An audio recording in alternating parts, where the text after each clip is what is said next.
Saudara-saudara Jemaat House of Grace yang dikasihi Tuhan, selamat datang kembali di ibadah kita hari Minggu sore ini.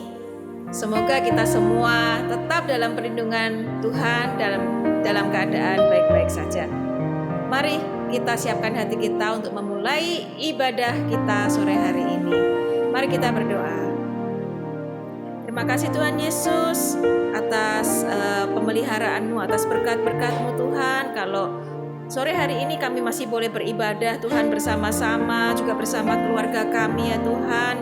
Terima kasih ya Tuhan atas segalanya ya Tuhan. Kami tahu Engkau tetap mengasihi kami ya Tuhan. Engkau tetap mengasihi jemaat HOK ini ya Tuhan Yesus. Siapkan hati kami, pikiran kami Tuhan, supaya kami boleh Tuhan beribadah Tuhan dengan sepenuh hati dan mau boleh menaikkan puji-pujian kami Tuhan ya kepadamu Tuhan. Terima kasih Tuhan, di dalam nama Yesus kami membawa ibadah kami sore hari ini hanya ke dalam tangan-Mu. Haleluya, amin. Saudara-saudara, sebagai anak-anak yang dikasihi Tuhan, kita percaya bahwa langkah-langkah kita sudah ditentukan oleh Tuhan. Jadi kita tidak perlu khawatir dan tidak perlu takut. Amin. Mari kita nyanyi bersama. Tuhan menetapkan langkah-langkah orang yang hidupnya berkenan kepadanya.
Saudara-saudara, Bapa yang kita sembah adalah Bapa yang sangat mengasihi kita.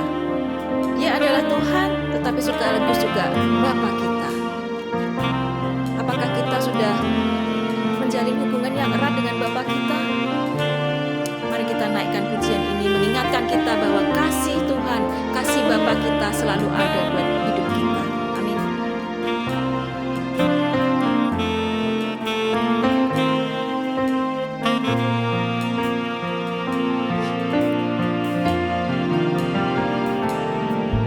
Bapa surgawi, ajarku mengenal betapa dalamnya kasih. Bapa surgawi, buatku mengerti betapa kasih-Mu padaku.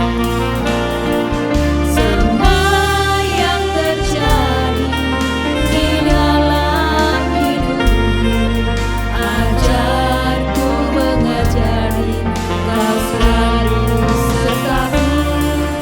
Di hatiku selalu bersyukur padamu, karena rencana-Mu indah bagiku.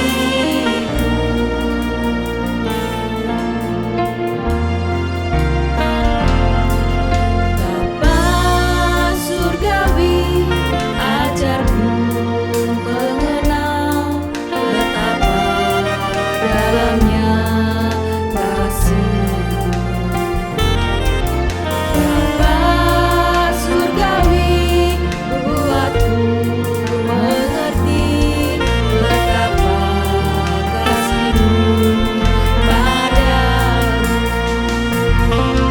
Semua yang terjadi di dalam hidupku, ajarku menyadari Kau selalu sertaku. Di hatiku selalu bersyukur padamu, karena rencana-Mu indah bagiku. Semua yang terjadi di dalam hidupku, ajarku menyadari Kau selalu sertaku. Di hatiku selalu bersyukur padamu, karena rencana-Mu indah bagiku. Semua yang terjadi di dalam hidupku, ajarku menyadari Kau selalu sertaku. Di hatiku selalu bersyukur padamu, karena rencana-Mu indah bagiku. Karena rencana-Mu indah bagiku. Karena rencana-Mu indah bagiku.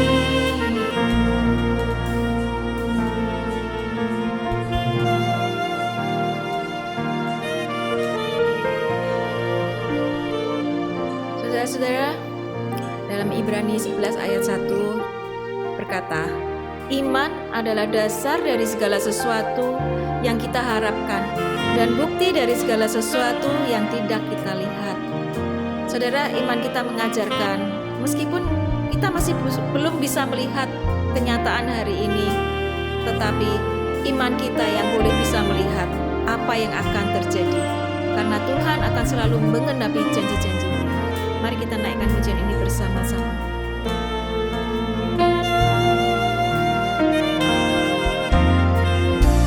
Kekuatan di hidupku, ku dapat di dalam-Mu. Kau teguh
deklarasikan dengan mulut dan bibir lidah kita sendiri bahwa Tuhan, kami sekali lagi mau percayakan hidup kami kepadamu ya Tuhan. Katakan, sebab aku percaya bukan karena melihat, namun karena firman-Mu yang selalu digenapi di hidupku. Ku percaya bukan karena melihat, namun karena firman-Mu tiada pernah berubah. Sebab aku percaya bukan karena melihat, namun karena firman-Mu yang selalu digenapi di hidupku. Ku percaya bukan karena melihat, namun karena firman-Mu tiada pernah berubah. Namun karena firman-Mu tiada pernah berubah. Namun karena firman-Mu tiada pernah berubah.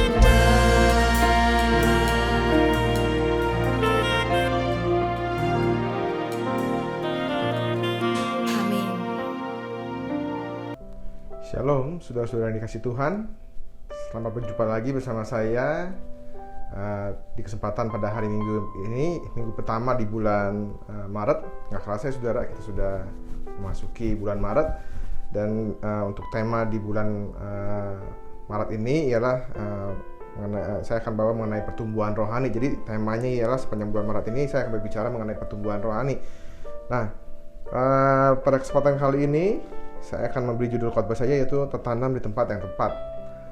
Amin saudara. Mari sebelum kita mulai firman Tuhan, saya ajak saudara untuk berdoa sekali lagi biar kita meminta pimpinan Roh Kudus agar firman yang disampaikan dapat bertumbuh dalam hati saudara dan dapat berbuah-buah dalam kehidupan saudara. Mari kita berdoa saudara. Bapa, terima kasih untuk setiap kesempatan yang masih Engkau berikan Tuhan dalam kehidupan kami ini Tuhan. Dan pada sore hari ini kami percaya nggak ada sesuatu yang kebetulan jika setiap kami di sini ada di bisa menyaksikan Tuhan siaran kebaktian online HOK ini Tuhan. Kami percaya suatu berkat yang besar akan menanti Tuhan. Dan percaya Tuhan, sebentar kami akan mendengarkan firman-Mu. Biarlah Engkau mengurapi setiap kami, urapi hamba-Mu. Biarlah bukan hamba-Mu lagi yang berkata-kata, tetapi biarlah Roh Kudus-Mu sendiri Tuhan yang akan menyampaikan Tuhan setiap pesan-pesan-Mu ya Tuhan kepada setiap kami. Urapi setiap kami. Terima kasih, kami akan siap mendengarkan firman-Mu. Dalam nama Tuhan kami berdoa, haleluya, amin. Ya oke saudara, jadi seperti yang saya sudah bilang tadi, judul khotbah saya di minggu pertama di bulan Maret ini ialah tertanam di tempat yang tepat. Nah saudara, mari kita baca yuk Alkitab kita di Mazmur 92 ayat 14 sampai dengan 15. Saya akan bacakan ayat Mazmur 92 ayat 14 sampai dengan 15. Demikian firman Tuhan. Mereka yang ditanam di bait Tuhan akan bertunas di pelataran Allah kita. Ayat 15, pada masa tua pun mereka masih berbuah. Wah, luar biasa saudara.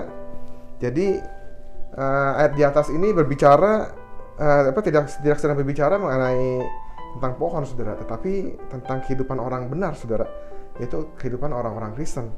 Nah, yaitu jika seorang Kristen itu mau untuk ditanam di rumah Tuhan, maka orang itu akan bertunas dan kemudian berbuah. Bahkan di ayat 15 dikatakan pada masa tua pun mereka masih berbuah. Luar biasa saudara. Maka dari itu saya mau berbicara pada sore hari ini memberitahukan kepada saudara betapa pentingnya kita ini untuk tertanam di tempat yang tepat. Amin saudara.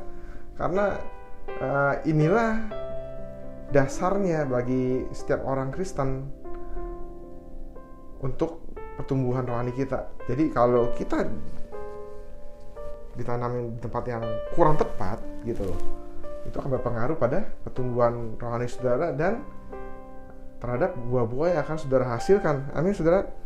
Nah, saudara, bertunas, kata bertunas itu berarti itu bertumbuh, menjadi besar, menjadi kuat. Yang artinya ya, jadi artinya itu pohon itu tuh sudah jadi pohon gitu loh. Nah, kita sering dengar kan saudara, yang kalau orang-orang ngomong, wah dia udah jadi orang loh. Nah, ini berarti istilahnya apa ya, benar-benar jadi sesuai dengan tujuan, jadi bisa mencapai tujuan hidup kita gitu saudara. Jadi apa ya istilahnya, jadi sering kan ya saudara dengar kan orang bilang, wah nanti kalau kamu sudah jadi orang, nah itu maksudnya gitu. Jadi pohon yang sudah benar-benar jadi pohon. Nah, berbuah di sini artinya lebih daripada kesuksesan saudara. Jadi sebab kalau orang sukses itu suksesnya itu tuh belum tentu bisa dinikmati orang lain. Tapi kalau misalnya saudara berbuah, berarti saudara itu udah lebih dari sukses. Kenapa? Karena kalau buah itu pasti bisa dinikmati oleh orang lain. Nah, saudara lihat gak pohon-pohon yang berbuah, pasti yang menikmati buahnya itu siapa saudara? Pasti ya bukan pohon itu kan. Saudara pernah lihat pohon itu makan buahnya sendiri? Enggak kan? Nah, demikian juga maksud dari kata berbuah di sini artinya yaitu lebih daripada kesuksesan, karena jika saudara berbuah, maka kesuksesan saudara itu tuh bisa dinikmati oleh orang lain. Berarti kalau cuma saudara sukses tapi orang lain belum bisa menikmati kesuksesan saudara, berarti saudara itu belum berbuah. Nah, sekarang saya bertanya saudara, bagaimana kita nih bisa untuk bertumbuh dan berbuah? Nah, tadi sesuai dengan judul khotbah ini, yaitu tertanam di tempat yang tepat. Jadi itu penting sekali saudara untuk menemukan tempat di mana gitu kita akan tertanam. Karena jika kita tertanam, maka kita akan bertumbuh. Jika kita bertumbuh, maka kita akan berbuah. Nah, gimana saudara untuk bisa kita untuk bertumbuh dan berbuah? Nah, langkah yang pertama saudara itu dimulai dengan sebuah keputusan. Keputusan apa saudara? Yaitu keputusan apakah kita mau tertanam di gereja lokal. Yang penting itu, yang pertama itu saudara, yaitu kita harus mengambil keputusan dulu saudara. Saudara mau nggak untuk tertanam di gereja lokal? Amin saudara. Nah, kalau saudara, keputusan ini sangat penting. Kalau saudara memutuskan untuk tidak mau, nah untuk tertanam, maka jangan harap saudara akan bertumbuh. Jadi saudara harus memutuskan dulu apakah saudara ini mau untuk tertanam di gereja lokal. Nah saudara, Mazmur 92 ayat 13 itu berkata ya, seperti sebuah benih tidak akan dapat bertunas. Gini, Mazmur 92 ayat 13 yang tadi kita baca itu, saya bacain lagi ya. Ayat 14. Jadi itu kan ditanam di pelataran rumah Tuhan. Nah, maksudnya gini saudara, seperti sebuah benih itu tidak akan dapat bertunas dan bertumbuh kecuali itu mau ditanam di suatu tempat dan itu nggak berpindah-pindah. Nah, menjadi jemaat atau menghadiri kebaktian di suatu gereja itu nggak sama saudara dengan tertanam di gereja lokal.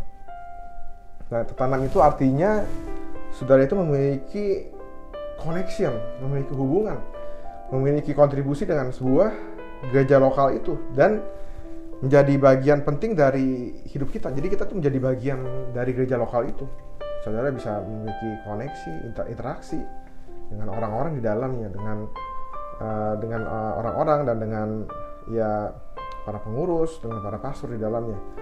Nah, saudara jangan meremehkan pentingnya untuk terhubung dengan gereja lokal, saudara. Itu pengaruhnya itu sangat luar biasa. Nah, kenapa kita harus memilih? Kenapa kita harus tahu nih di mana nih gereja lokal yang tepat? Saya nggak bilang gereja lokal itu ada yang bagus atau enggak, semuanya bagus. Karena saya yakin gereja lokal itu adalah merupakan bagian dari tubuh Kristus dan tubuh Kristus itu nggak ada yang jelek, saudara. Cuman saya menyarankan berbicara bukannya bagus atau tidak bagus, tapi di manakah yang paling tepat untuk saudara. Amin. Nah, kita harus memilih saudara di mana kita akan tertanam. Amin. Tadi saudara yang pertama, jadi yang pertama itu saudara harus ambil keputusan dulu. Saudara mau gak untuk tertanam di gereja lokal? Kalau saudara mau, kita bisa bisa lanjut ke step selanjutnya. Nah, setelah saudara bersedia untuk mengambil keputusan untuk tertanam di gereja lokal, maka yang selanjutnya itu kita harus memilih di mana kita akan tertanam. Nah, seperti sebuah benih yang akan bertumbuh dengan baik dan kemudian akan berbuah dengan lebat. Itu benih itu kalau ditanam di tempat yang tepat. Amin, saudara. Nah, maka itu kita harus memilih untuk tertanam dalam sebuah gereja lokal yang memiliki pengajaran yang sehat dan menyediakan makanan rohani yang cukup untuk jemaatnya. Amin, saudara. Nah, saudara, jadi sebelum saya masuk ke step selanjutnya, saudara itu harus memilih di mana saudara mau tertanam. Nah, saya akan kasih tahu. Tadi kan saudara harus ambil putusan dulu kan untuk mau tertanam. Sekarang kenapa sih pentingnya tertanam di gereja lokal itu? Nah, ini nih, saya mau kasih tahu apa sih manfaat dari gereja lokal itu. Yang pertama, gereja lokal itu adalah bagian dari tubuh Kristus. Nah, Kristus adalah kepala gereja dan gereja adalah tubuh Kristus. Nah, di luar itu saudara, kita adalah seorang penonton atau pengamat atau cuma penggembira doang, yang kita ini nggak beroleh bagian apa-apa dalam pergerakan tubuh Kristus. Jadi mari saudara, kalau saudara nggak tertanam di suatu gereja lokal, saudara itu bukan bagian dari tubuh Kristus. Nah, yang kedua, kalau kita tertanam di gereja lokal, itu akan menahan kita tuh dari kemunduran. Amin, saudara. Nah, di dalam gereja lokal itu kita memiliki teman-teman, sahabat-sahabat rohani yang selalu siap dan bersedia untuk selalu mensupport kita, membantu kita jika kita dalam masa kesusahan, dalam masa-masa kita mengalami kelemahan. Nah, dan juga dalam masa-masa kita mengalami keinginan untuk mundur. Nah, itu adalah manfaat yang kedua, saudara. Itu jadi kalau kita tertanam di gereja lokal, itu akan menahan kita dari kemunduran. Apa sih manfaat yang ketiga? Nah, kita bisa keluar dari isolasi. Tidak maksudnya gini, saudara. Kalau kita memiliki gereja lokal, artinya kita menjadi bagian dari sebuah komunitas rohani. Nah, sehingga sama seperti secara jasmani nih, kita memiliki komunitas. Demikian juga secara rohani kita mempunyai komunitas. Jadi kita tuh bisa keluar dari apa ya? Keterkungkungan rohani karena kita mempunyai komunitas, kita bisa bergaul di situ, saudara. Kita mempunyai komunitas rohani yang bisa saling mensupport. Amin. Nah, apa masalah yang keempat? Yang keempat adalah tempat latihan bagi otot rohani kita. Nah, apa maksudnya, saudara? Sebagai bagian dari sebuah gereja lokal, kita tuh memiliki hak dan kewajiban. Kewajiban itu tuh sekaligus berfungsi sebagai latihan bagi kerohanian kita, saudara, supaya bertumbuh menjadi semakin kuat. Nah, amin, saudara. Nah, apa sih manfaat yang kelima?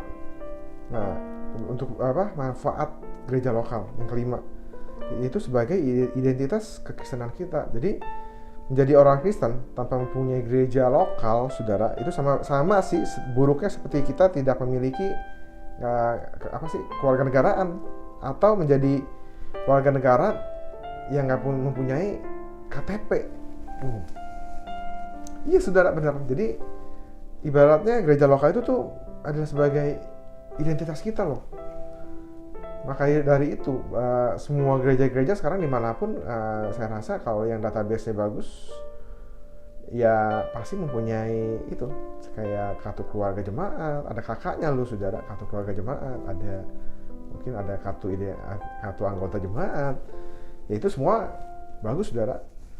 Jadi itu adalah sebagai identitas kita, gitu loh.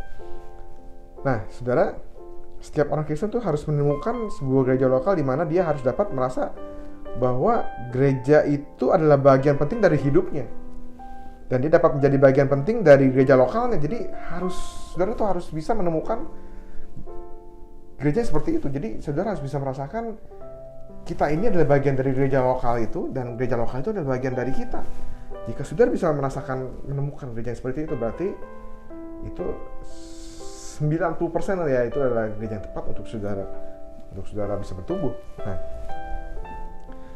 oke, jadi yang pertama itu tadi harus dimulai dari sebuah keputusan, apakah saudara mau tertanam di gereja lokal apa enggak. Nah, step kedua ya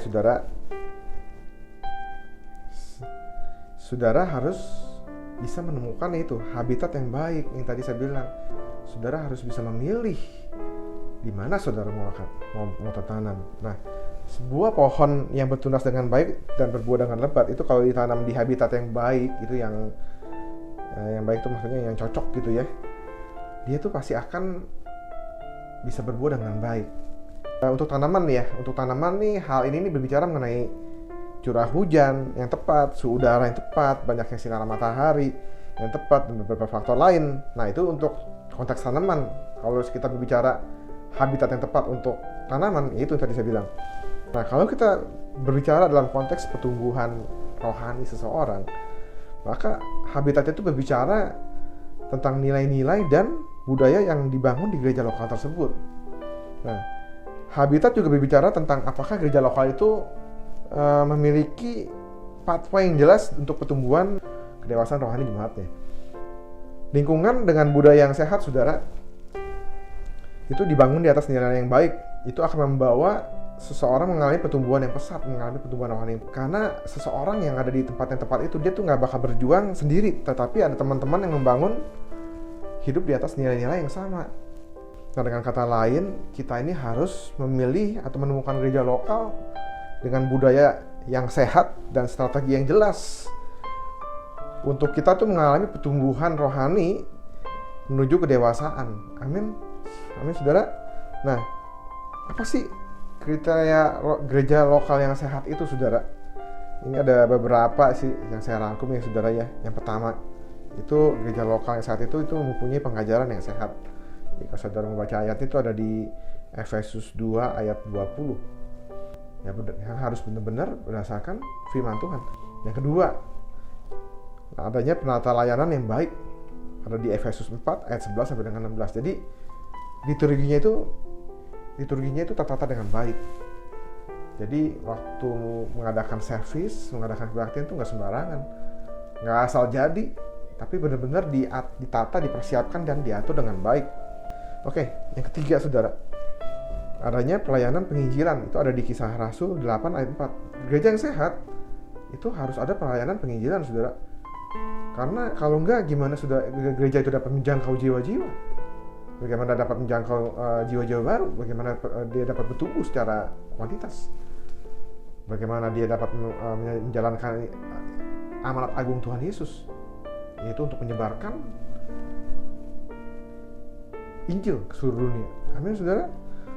Jika sudah memutuskan untuk mau tertanam di suatu gereja lokal dan sudah memilih tempatnya di mana yang tepat, nah, saudara itu harus mau berakar di gereja lokal tersebut. Biasanya setelah benih itu ditanam, saudara, biasanya tuh nggak bakal segera tampak sih, nggak bakal segera kelihatan sih pertumbuhannya di atas tanah, karena yang bertumbuh pertama-tama itu adalah akar. Jadi kalau saudara nanam benih, ya, biji gitu ya, saudara masukin ke dalam tanam di dalam tanah, pasti yang saudara nggak bakal lihat sih pertumbuhannya dalam satu minggu mungkin belum lah ya, atau ya mungkin kalau cepat 1 minggu udah mulai.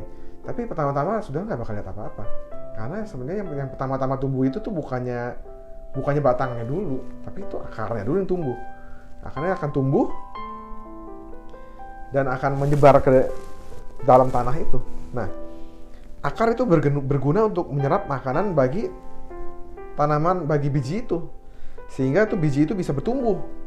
Maksudnya agar kita tuh bisa menyerap nilai-nilai yang diajarkan dan dipercaya oleh gereja kita itu, yaitu nilai-nilai kebenaran yang dapat mengubah hidup kita, saudara. Nah, berakar itu sama juga berarti menyerap atau membangun kehidupan berdasarkan nilai-nilai Alkitab yang diajarkan di gereja kita. Nah, kita mengenal istilah ya, well rooted, yang artinya akarnya itu sudah masuk jauh ke dalam tanah, yang tidak hanya di permukaan. Nah, pohon dengan akar yang jauh masuk ke dalam tanah tuh biasanya tuh akan susah dicabut, saudara. Amin. Nah, benefit lain adalah pohon ini akan kuat sekali dalam menghadapi badai dan dalam menghadapi badai, saudara.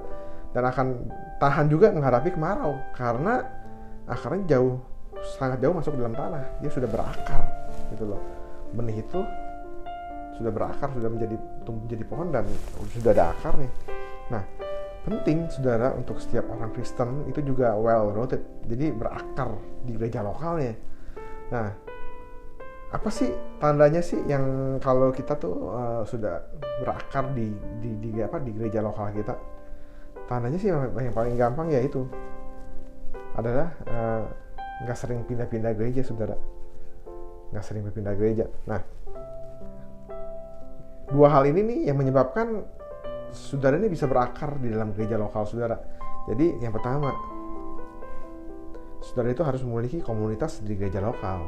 Jadi bukan hanya sekedar datang, saudara harus bisa menemukan komunitas saudara. Jadi saudara tuh harus bisa engage gitu loh, harus bisa memiliki komunikasi, bisa memiliki kontribusi dalam gereja lokal tersebut. Nah, yang kedua, saudara tuh harus terlibat dalam layanan. Inilah dua hal inilah yang akan membuat saudara bisa berakar di dalam gereja lokal saudara. Amin. Nah, saudara, saya mau kasih tahu ada 5 lingkaran komitmen dalam suatu gereja lokal, saudara. Jadi ada step-stepannya nih. Oke, yang pertama nih, di gereja lokal itu tuh ada lingkaran yang paling luar itu adalah yaitu community atau masyarakat. Nah, masyarakat tuh ya orang-orang yang ada di sekitar gereja itu. Ya mungkin belum percaya atau sudah beragama tapi di luar Kristus. Nah, komunitas ini sangat majemuk. Jadi itu orang-orang yang ada di sekitar gedung gereja itu, di sekitar gereja lokal tersebut. Lingkaran yang kedua yang udah mulai agak masuk ke dalam, yaitu pengunjung. Nah, pengunjung ini mereka itu sudah mengunjungi gereja yang mereka sukai, teman belum mau terlibat apa-apa, jadi mereka cuma mau datang aja, baru mau visit doang gitu loh istilahnya, baru mau lihat-lihat gitu loh. Mereka pasti akan berkunjung ke sana, berkunjung ke sini, dan ini mungkin adalah orang-orang yang sedang mencari tempat yang tepat untuk dimana mereka bertumbuh. Nah, ini pengunjung disebutnya, saudara. Nah, yang ketiga apa? Itu congregation atau anggota tetap. Nah, ini udah mulai meningkat lagi, saudara. Mereka adalah orang-orang yang sudah menjadi pengunjung tetap.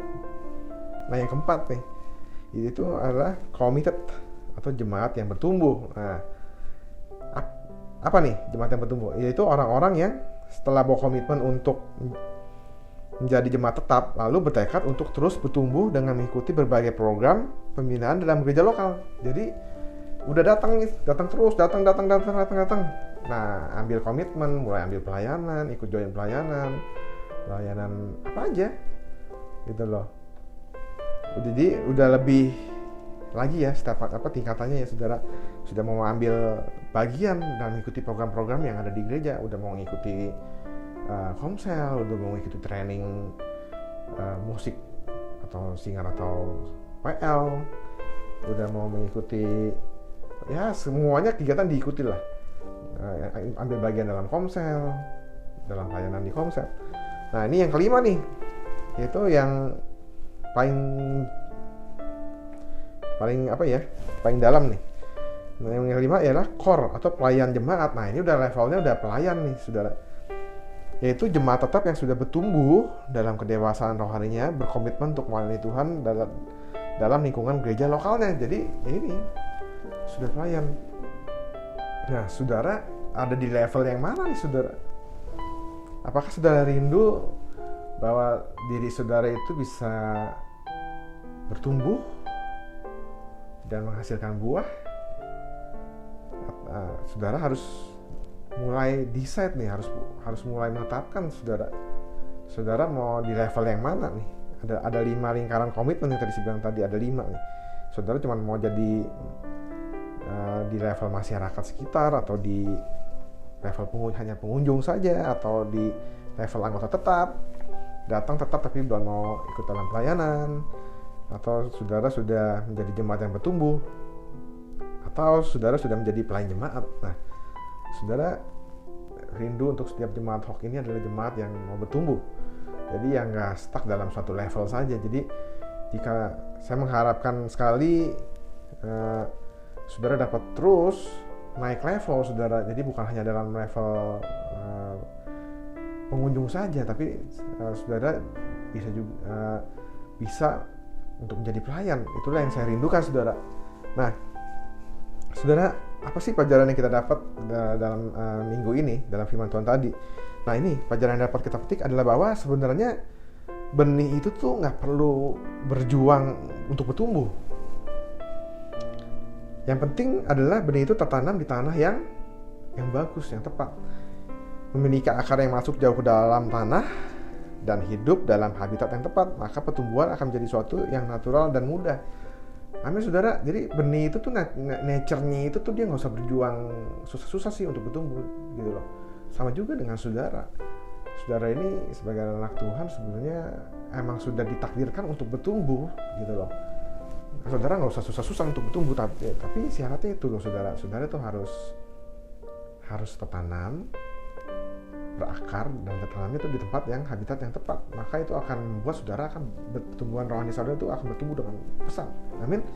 Nah, kalau 3 syarat di atas itu terpenuhi gitu, maka orang itu akan bertunas dan kemudian akan menjadi seorang yang hidupnya berbuah dan buahnya bisa dinikmati oleh orang-orang di sekitarnya. Amin saudara.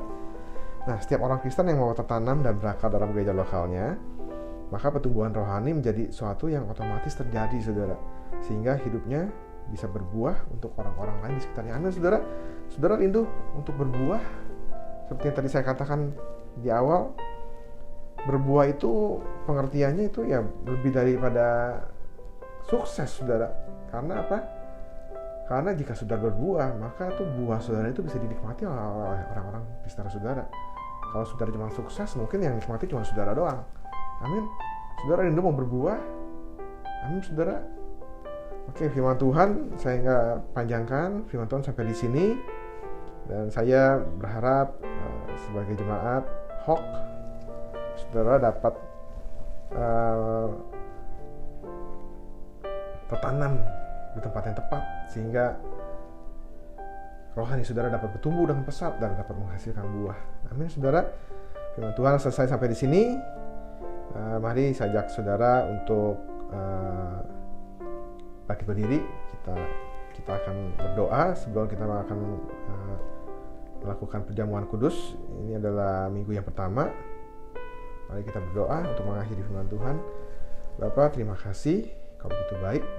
Terima kasih Tuhan untuk setiap firman-Mu yang telah Kau sampaikan Tuhan kepada setiap kami Tuhan. Berdoa biarlah Tuhan setiap benih firman-Mu dapat bertumbuh dan berbuah-buah dalam kehidupan kami. Terima kasih urapi setiap kami Tuhan, agar kami dapat kuat Tuhan untuk menjalani Tuhan kehidupan ini Tuhan. Terima kasih. Dan hamba-Mu juga berdoa Tuhan saat ini untuk setiap jemaat-Mu yang ada dimanapun mereka berada Tuhan, dimanapun mereka berada, biarlah Kau menyertai mereka tuh, menyertai semua jemaat-Mu Tuhan. Kau sertai, berikan kekuatan, sukacita, damai sejahtera-Mu Tuhan. Yang sakit Kau sembuhkan Tuhan, yang punya masalah Tuhan Kau berikan jalan keluar Tuhan Yesus. Kau berkati Tuhan. Terima kasih. Di dalam nama Tuhan Yesus kami berdoa mengucap syukur kepadamu. Haleluya, amin. Oke, saya mau mengajak saudara untuk melakukan perjamuan kudus. Saudara bisa menyiapkan roti dan anggur. Jika sudah siap, mari kita angkat roti di tangan kanan kita. Mari kita dan sesudah itu ia mengucap syukur atasnya, ia memecah-mecahkannya dan berkata, inilah tubuhku yang diserahkan bagi kamu, maka perbuatlah ini menjadi peringatan akan aku. Mari kita makan roti ini.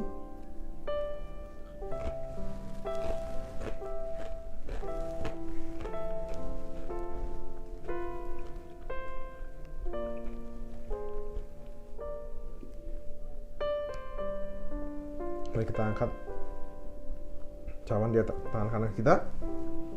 Demikian juga ia mengambil cawan sesudah makan lalu berkata, cawan ini adalah janjian baru yang dimeteraikan oleh darahku.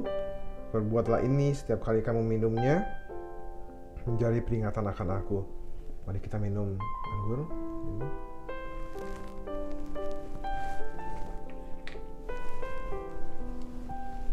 Terima kasih Bapa.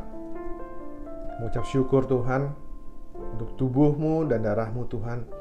Biarlah Tuhan melalui perjamuan ini Tuhan, kami kembali mengingat Tuhan akan kasih-Mu Tuhan di atas kayu salib Tuhan. Kau telah mengorbankan Tuhan tubuh dan darah-Mu Tuhan untuk kami Tuhan. Kami percaya Tuhan, kami percaya kuasanya Tuhan, kuasa-Mu Tuhan akan tetap sama Tuhan dulu dari sampai sekarang dan selama-lamanya. Kami percaya akan itu Tuhan. Dan kami Tuhan saat ini Tuhan, biarlah dengan melalui momen ini Tuhan kami kembali mengingat kembali Tuhan bahwa kuasa-Mu sangat besar Tuhan. Dan kami mengimani itu, kami percaya Tuhan bahwa semua penyakit kami telah disembuhkan Tuhan. Semua masalah kami telah Engkau angkat Tuhan, Engkau telah selesaikan Tuhan di atas kayu salib. Terima kasih Kau mau sertai kami Tuhan sepanjang bulan ini Tuhan. Kau berikan kami Tuhan semua damai sejahtera-Mu ya Tuhan. Terima kasih banyak Tuhan Yesus. Kami mengucap syukur kepada-Mu Tuhan. Haleluya. Amin.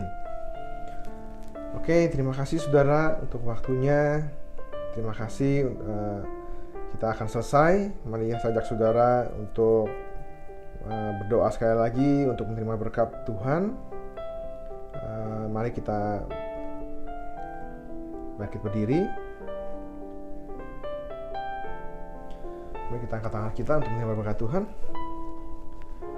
Biarlah berkat kasih karunia dari Allah Bapa dan sejahtera dari Tuhan Yesus Kristus serta persekutuan dari Roh Kudus menyertai kita sekalian mulai saat ini sampai Maranatha Tuhan Yesus Kristus datang kembali yang kedua. Haleluya. Amin. Terima kasih. Selamat hari Minggu. Tuhan Yesus memberkati. Shalom. Kan sorak-sorai buat Tuhan Yesus. Dia Raja yang besar, yang penuh kuasa, dan Dia hidup dalam kehidupan saudara, dalam kehidupan saya. Terima kasih Tuhan.